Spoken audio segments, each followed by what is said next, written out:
আজকের এই ভিডিওর মধ্যে আমরা অনুশীলনী R1 ক্লাস 9 এর কোয়েশ্চন নাম্বার 5 সমাধান করব এবং দেখো এটার মধ্যে কি কইছে কোয়েশ্চন নাম্বার 5 সূচক বিধি a to the power m divided by a to the power n is equal to a to the power m minus n a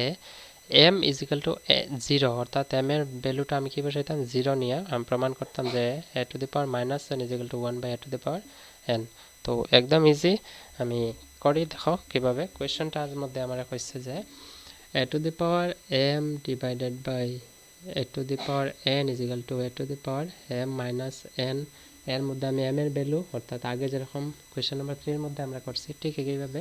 m এর জায়গায় m বসাইছিলাম কোশ্চেন নাম্বার 3 তে এখন বসাইতে লাগবে 0 এবং প্রমাণ করতাম কি তা a to the power minus n is equal to a to the power 1 by a to the power n এটা আমি প্রমাণ করে দিতাম তো একদম ইজি আগের মতো আমরা সেম করব a to the power m divided by a to the power n রে আমরা এইভাবে লিখতে পারি যে a to the power m by a to the power n ঠিক আছে এখন আমার এখানে কি আছে a to the power m minus n এখন আমি a to the power m এর জায়গায় আমি কি লিখব m এর মান কত লিখতাম আমার 0 তো a to the power m যেটা আছে m এর ভ্যালু আমি কি লিখতে লাগব 0 নিচে কি আইবো a to the power n is equal to a to the power এখানে 0 আইবো m এর জায়গায় কেন কারণ আমার কয়ে দিছে m is equal to n তো n minus 0 minus n এখন आंसर আইবো যে a to the power 0 a to the power 0 এর ভ্যালু আমরা সূচক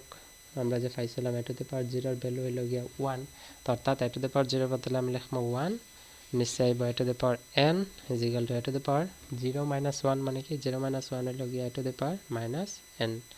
তো আমরা যেহেতু সমাধান কিতা করতাম অর্থাৎ প্রমাণ কিতা করতাম a to the power minus 1 minus n is equal to 1 by a to the power n করতাম তো আমার সমাধান হয়ে গেছে a to the power